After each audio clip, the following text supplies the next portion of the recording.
نحمده ونصلي ونسلم على رسوله الکریم اما بعد۔ 4 صفر کا سبق۔ اسلامی تاریخ۔ حضرت یوسف علیہ السلام کی نبوت و حکومت۔ اللہ تعالیٰ نے حضرت یوسف علیہ السلام کو ایمان و توحید اور وحی کی برکتوں سے نوازا تھا۔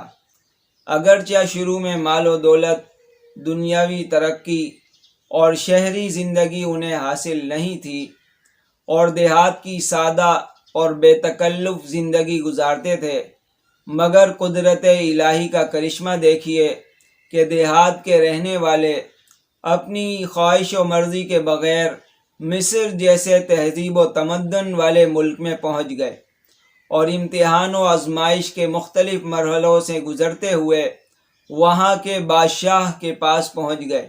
پھر ایک مرتبہ بادشاہ کے ایک خواب کی تعبیر بتانے کے بعد ملک مصر کی صورتحال کا تذکرہ کرتے ہوئے فرمایا کہ قحط سالی کے اس دور میں حکومت کو کامیابی کے ساتھ چلانے کی صلاحیت اور تباہی سے نکالنے کی تدبیر اور ملک کی گرتی ہوئی معیشت کی حفاظت کرنا میں جانتا ہوں۔ جب عزیز مصر نے خواب کی صحیح تعبیر، حضرت یوسف علیہ السلام کی امانت و دیانت اور سادگی و سچائی کو اپنی آنکھوں سے دیکھ لیا تو حکومت کے عہدیداروں اور عام و خاص شہریوں کو جمع کر کے تاج شاہی سر پر رکھ کر تخت و حکومت آپ کے حوالے کر دی۔ آپ کی دعوتی کوششوں سے بادشاہ نے ایمان قبول کر لیا اور پورا خاندان مصر میں آباد ہو گیا۔ اس طرح نبوت کے ساتھ انہوں نے ملک مصر پر 80 سال تک کامیابی سے حکومت کرتے ہوئے 120 سال کی عمر میں انتقال فرمایا۔ حضور صلی اللہ علیہ وسلم کا معجزہ، سوکھے تھن کا دودھ سے بھر جانا۔ حضرت ام معبد رضی اللہ تعالیٰ عنہ فرماتی ہیں کہ ہجرت کے سفر کے دوران رسول اللہ صلی اللہ علیہ وسلم کا گزر میرے پاس سے ہوا۔ آپ صلی اللہ علیہ وسلم کا سامان ختم ہو چکا تھا، میرے پاس بھی کچھ نہیں تھا، البتہ ایک کمزور سی بکری تھی۔ آپ صلی اللہ علیہ وسلم کی نظر اس بکری پر پڑی تو آپ نے فرمایا، کیا تم اجازت دیتی ہو کہ میں اس کا دودھ نکال لوں؟ میں نے عرض کیا، ٹھیک ہے۔ بس آپ صلی اللہ علیہ وسلم کا اس بکری کے تھن پر ہاتھ پھیرنا ہی تھا کہ وہ دودھ سے بھر گیا اور بہنے لگا۔ تمام لوگوں نے خوب دودھ پیا۔ جب ابو معبد رضی اللہ تعالیٰ عنہ گھر آئے تو دودھ دیکھ کر پوچھا، ام معبد یہ کیا ہے؟ یعنی یہ دودھ کہاں سے آ گیا؟ تو فرماتی ہیں، میں نے جواب دیا، ہمارے پاس سے ایک بہت ہی بابرکت آدمی کا گزر ہوا ہے، یہ خیر و برکت اسی کی وجہ سے ہے۔ ایک فرض کے بارے میں اولاد کی میراث میں ماں باپ کا حصہ۔ قرآن پاک میں اللہ تعالیٰ کا ارشاد ہے، ماں باپ میں سے ہر ایک کے لیے میت کے چھوڑے ہوئے مال میں چھٹا حصہ ہے اگر میت کے لیے کوئی اولاد ہو۔ خلاصہ، اگر کسی کا انتقال ہو جائے اور اس کے ورثے میں ماں باپ اور اولاد ہیں تو ماں باپ میں سے ہر ایک کو الگ الگ چھٹا حصہ دینا فرض ہے۔ ایک سنت کے بارے میں پریشانی کے وقت کی دعا۔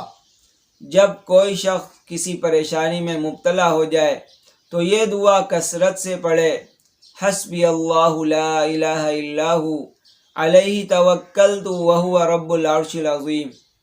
میرے لیے اللہ ہی کافی ہے، اس کے سوا کوئی عبادت کے لائق نہیں، میں نے اسی پر بھروسہ کیا اور وہی عرش عظیم کا رب ہے۔ ایک اہم عمل کی فضیلت، اللہ کا ذکر کرنے کی فضیلت۔ رسول اللہ صلی اللہ علیہ وسلم نے فرمایا، جو لوگ اللہ تعالیٰ کا ذکر کرنے کے لیے بیٹھیں ان کو فرشتے گھیر لیتے ہیں اور ان پر خدا کی رحمت چھا جاتی ہے اور ان کو دلی سکون حاصل ہوتا ہے۔ ایک گناہ کے بارے میں سچی گواہی کو چھپانا۔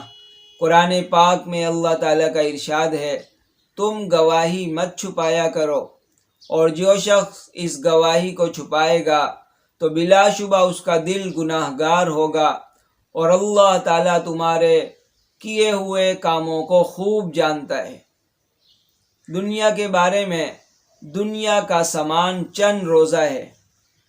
قرآن پاک میں اللہ تعالیٰ کا ارشاد ہے، دنیا کا سامان کچھ ہی دن رہنے والا ہے، اور اس شخص کے لیے آخرت ہر طرح سے بہتر ہے جو اللہ تعالیٰ سے ڈرتا ہو، اور قیامت میں تم پر ذرہ بھر بھی ظلم نہیں کیا جائے گا۔ آخرت کے بارے میں جنت کی عمارت کیسی ہوگی؟ رسول اللہ صلی اللہ علیہ وسلم نے فرمایا، جنت کی عمارت کی ایک اینٹ چاندی کی اور ایک اینٹ سونے کی ہے، اور اس کا گارا خالص مشک ہے، اور اس کی کنکریاں موتی اور یاقوت ہیں، اور اس کی مٹی زعفران ہے۔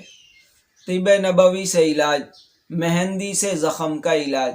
رسول اللہ صلی اللہ علیہ وسلم کو جب بھی کوئی کانٹا چبھ جاتا یا زخم ہوتا تو آپ صلی اللہ علیہ وسلم اس پر مہندی لگاتے۔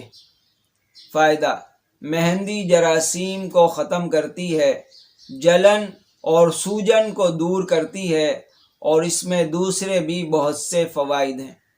نبی کریم صلی اللہ علیہ وسلم کی نصیحت۔